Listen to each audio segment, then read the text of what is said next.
पति पत्नी के दर्दनाक इमोशनल कहानी। दोस्तों, आज की कहानी एक ऐसे पति पत्नी के जोड़े की जिंदगी पर बीती हुई दर्दनाक कहानी है जिसे सुनकर मेरी आंखों में भी आंसू आ गए। इस कहानी में आपको अनेकों ऐसे मोड़ मिल गए जिन्हें सुनकर आप भी इमोशनल हो जाओगे। मुझे पहले लड़के के तस्वीर दिखाओ माँ, फिर मैं फैसला करूंगी हाँ या ना का। माँ ने रीता की तरफ देखा। अच्छा, हम तुम्हारे लिए क्या कोई अच्छा लड़का नहीं देखेंगे? रीता गुस्से से बोली। माँ, बस लड़का देखना है, मुझे उसकी तस्वीर मंगवा ले या लड़के को यही बुला लो। माँ ने डांटा। पागल है, शर्म नहीं आती? चल दफा हो जाओ अपने कमरे में। बाबा भी आ गए। क्यों डांट रही हो मेरी बच्ची को? रीता बाबा के पास गई और जाकर कहने लगी, बाबा मुझे लड़का देखना है। बाबा ने मुस्कुरा कर कहा, हाँ बेटी, तुम्हारी मर्जी से ही करेंगे शादी। कल मैं उसकी तस्वीर मंगवा लूंगा। लड़के का अपना होटल है, पढ़ा लिखा है, प्यारा है। लेकिन रीता को तो लड़का देखना था। लड़का तो प्यारा है। रीता ने हाँ कर दी। 10 दिनों में ही रीता की शादी हो गई। रीता और सुशील की ऑरेंज मैरिज थी। ना कभी मुलाकात हुई, ना कभी कोई बात। कभी एक दूसरे को मिले भी नहीं। ये ऐसा पवित्र रिश्ता होता है।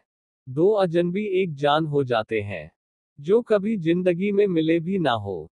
दो पल भर में एक दूसरे की जान बन जाते हैं। पहली रात थी। सुशील कमरे में आया, हाथ में आइसक्रीम पकड़ी हुई। रीता नजरें झुकाए बैठी थी। आइसक्रीम तो रीता की फेवरेट थी। सुशील पास बैठ गया। सुशील थोड़ा सा शर्माता भी था। आइसक्रीम खाते हुए बोला, जितने पैसे शादी पर खर्च किए इतने की काश मैं आइसक्रीम खा लेता। रीता का घूंघट उठाकर बोला, आप खाओगी? पहले तो रीता ने शर्माते हुए मना कर दिया। फिर सुशील ने प्यार से कहा, खा लो, प्यार बढ़ेगा। रीता को आइसक्रीम दी और खुद भी खाने लगा। रीता सारी आइसक्रीम खा गई। सुशील ने जब पूछा, आइसक्रीम पूरी खत्म कर दी? रीता मुस्कुराने लगी, वो तो मैं खा गई। सुशील भी मुस्कुराने लगा। बहुत कंजूस हो आप, पहले कहती नहीं खाती और अब देखो सारी की सारी खा गई हो। रीता सुशील को पहली ही रात इतना तो समझ गई थी कि सुशील दिल का बहुत अच्छा है। रात भर मोहब्बत भरी बातें होती रही। जिंदगी अपनी असल मंजिल की तरफ मुड़ गई थी। वक्त गुजरने लगा। रीता के भाई की शादी थी। रीता 4 महीने की प्रेग्नेंट भी थी। रीता ने सुशील से कहा, मुझे भाई की शादी में जाना है। सुशील ने रीता के पास बैठकर बोला, रीता, डॉक्टर ने आपको लंबी यात्रा करने से मना किया, इसलिए मैं कोई रिस्क नहीं लेना चाहता। मैं नहीं इजाजत दे सकता शादी में जाने की। रीता को बहुत गुस्सा आया। सुशील, पागल हो गए हो क्या? मेरे भाई की शादी है और आप कह रहे हैं कि नहीं जाना। आप मुझे कार में बैठाकर आराम से छोड़कर आ जाए। बस। सुशील ने रीता का हाथ पकड़ा, मोहब्बत से फिर समझाने लगा, रीता, क्यों बेकार की जिद करती हो? डॉक्टर ने यात्रा करने से मना किया है, तो मैं नहीं जाने दे सकता तुमको।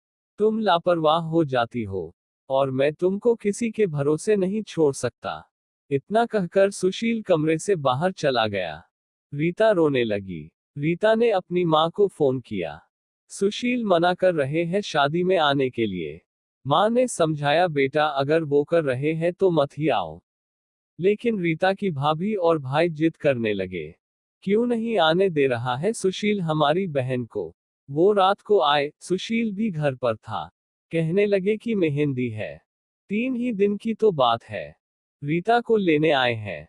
सुशील ने रीता की तरफ देखा। रीता, मैंने क्या कहा था तुमसे? रीता ने नजरें झुका ली, कमरे में चली गई। उठकर सुशील को गुस्सा तो बहुत था, लेकिन उसने सब्र कर लिया। 1000 रुपया जेब से निकाले, रीता को दिए, ये कुछ पैसे रख लो, बाकी और चाहिए तो ले लेना, मैं आऊंगा कल। रीता बहुत खुश थी। सुशील ने अपने सीने से लगाया रीता को, अपना ख्याल रखना रीता। फिर रीता शादी में चली गई। मेहंदी की रात रीता की बुआ की लड़की भी आई हुई थी। डांस भी किया, काफी एंजॉय किया। बारात वाले दिन जब भाई की बारात लड़की वालों के घर पहुंची तो बारिश हो रही थी। गली में काफी कीचड़ था। रीता का पांव फिसला, गिर गई। गिरते ही उसके पेट में दर्द होने लगा।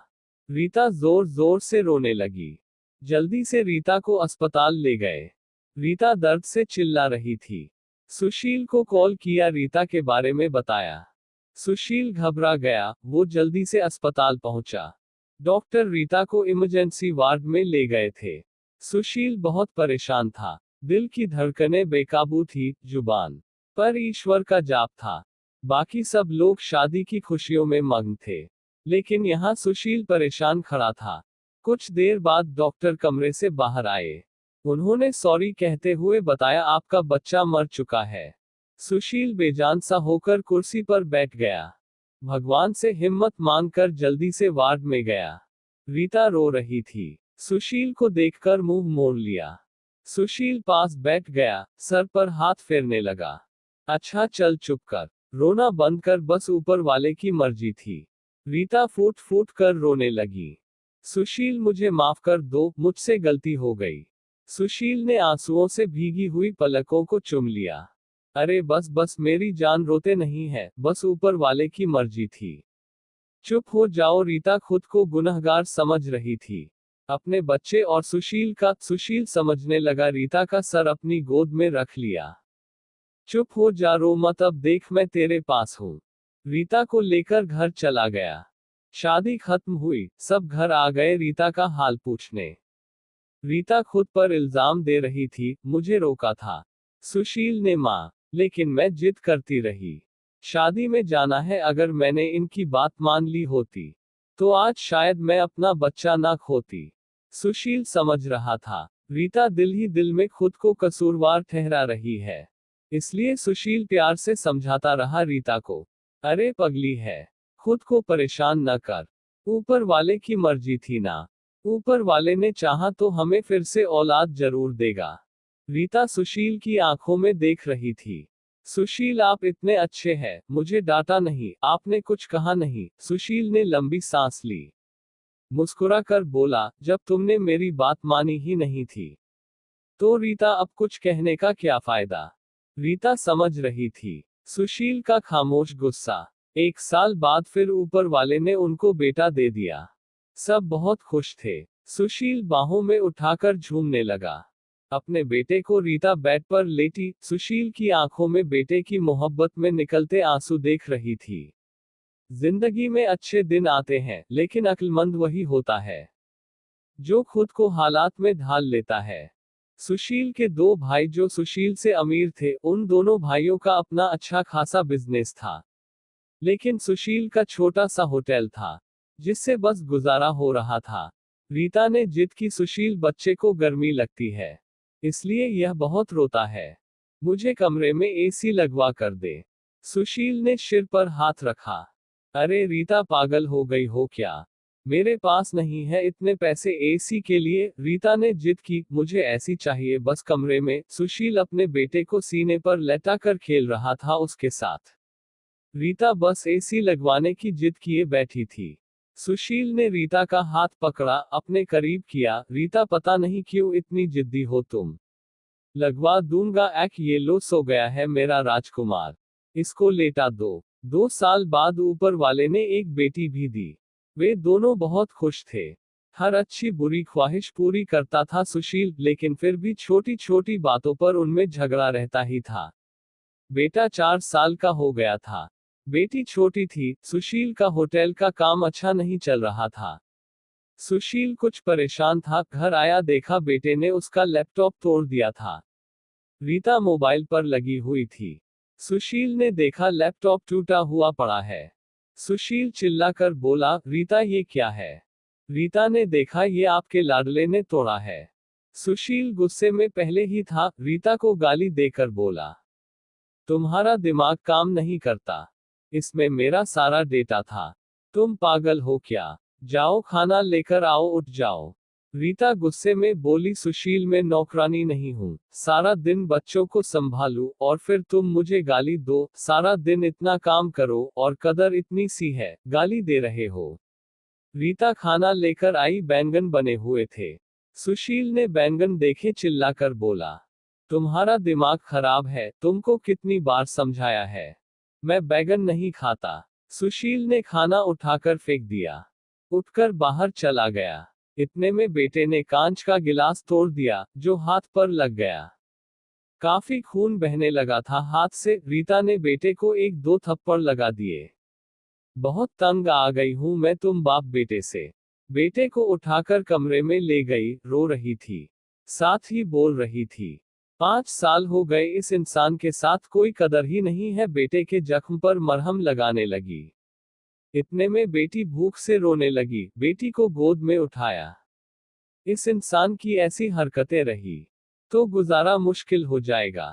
रात भर सुशील गायब रहा। रीता ने भी फोन करके नहीं पूछा। रीता ने अपनी माँ को बताया, सुशील आजकल ना खर्चा दे रहा है, ना अच्छे से बात करता है, गालियां देता है। माँ ने कहा अच्छा, हम करते हैं बात उससे। सुशील को महसूस हुआ उसने अच्छा नहीं किया रीता के साथ। आज घर जाकर रीता को सॉरी कहूंगा। घर आया, देखा घर में रीता के माँ बाप चाचा सब आकर बैठे हुए थे। सुशील ने रीता की तरफ देखा, रीता खामोश रही। उसके बाद बात तो शुरू हो गई। माँ चिल्लाकर बोली, क्यों बेटा तुम खर्चा नहीं देते हो, रीता को क्यों गालियां देते हो। सुशील को बहुत गुस्सा आया। घर की बात ही हम दोनों सुलझा लेते। सुशील ने गुस्से से कहा, इसको सब कुछ देता हूं, ये बस तमाशा लगाना चाहती है। रीता भी गुस्सा थी, वो भी गुस्से में बोली, क्या देते हैं, वो महीने में 10,000 देते हो, जिसका दोनों बच्चों का दूध भी पूरा नहीं होता। एहसान करते हो मुझ पर, तुम्हारे बच्चों पर खर्चा करती हूँ। बहस इतनी बढ़ गई कि सबके सामने सुशील ने रीता को थप्पड़ मार दिया। रीता की माँ को बर्दाश्त नहीं हुआ। वो अपनी बेटी को साथ ले गई, दोनों बच्चे भी साथ ले गई। सुशील ने भी ना रोका उन्हें। रीता नाराज होकर चली गई।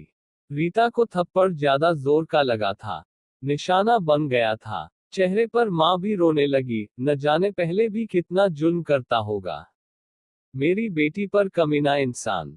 सुशील पहले से ही अपने होटल की वजह से परेशान था, काम ना होने की वजह से, और अब ये परेशानी बन गई। रीता मायके में थी, सुशील यहाँ था, घर में परेशान था।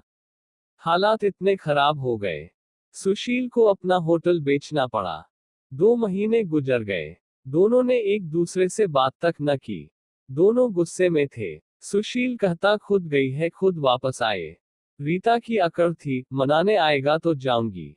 दिन गुजरते गए, 8 महीने गुजर गए, कोई बातचीत नहीं हुई। सुशील के एक दोस्त ने सुशील से कहा, विदेश जाना है तो बताओ, मेरे पास एक ही वीजा है। हालात काफी बुरे थे, सुशील विदेश चला गया, नंबर बंद हो गया। 1 साल गुजर गया, दोनों ने कोई बात ना की। एक दूसरे के साथ रीता भाई से खर्चा लेती, बच्चों के दूध का या फिर दूसरी जरूरी सामान का। भाई कब तक दे सकते थे खर्चा, उनके भी अपने बच्चे थे। कभी रीता के बच्चे कोई नुकसान कर देते, कोई चीज तोड़ देते, तो रीता की भाभी हजारों बातें करती, ताने देती थी। रीता चुपचाप सुन लेती थी। क्या करती है आखिर, किसी को कुछ बताती भी न थी। दीपावली का दिन था। रीता ने भाई से कहा, पैसे दे दो, बच्चों को शॉपिंग करवानी है। भाभी पास से बोली, बहन साफ सी बात है, हमारे पास फालतू के पैसे नहीं है। उसी इंसान के साथ गुजारा नहीं तो तलाक लेकर किसी दूसरे से शादी कर लो, जाओ यहाँ से। रीता उस दिन बहुत रोई, उसे एहसास होने लगा था, सुशील तो मेरे सर का ताज है। सुशील दुबई में बच्चों को याद कर बहुत रोता था। रीता पागल, बात कुछ थी नहीं, और तूने यह क्या कर दिया।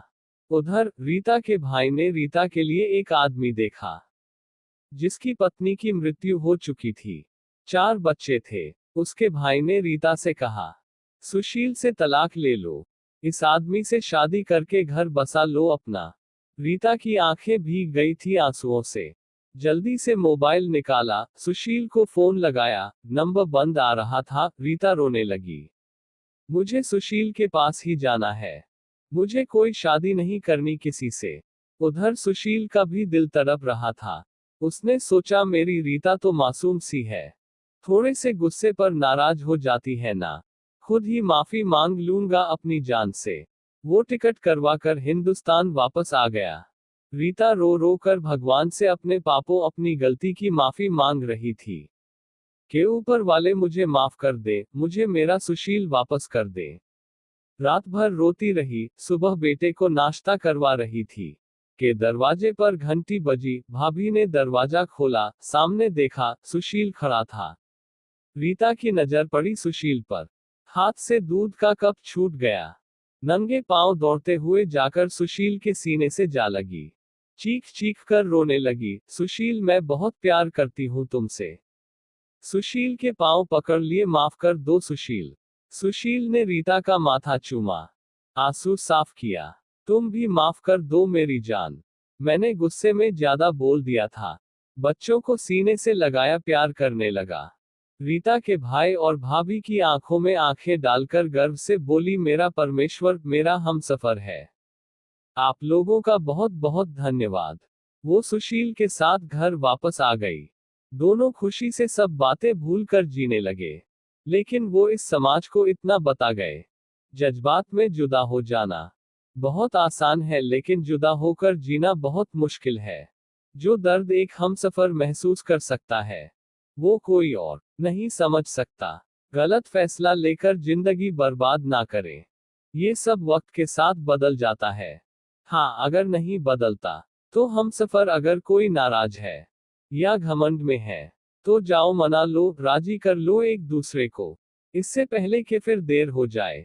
अगर मेरी कहानी किसी एक के भी दिल में घर कर गई तो मेरा मकसद पूरा हो जाएगा। आजकल छोटी छोटी बातों पर घर उजड़ रहे हैं। अगर थोड़ी बर्दाश्त कर ले तो ऐसे घर ना उजड़े। अगर वीडियो पसंद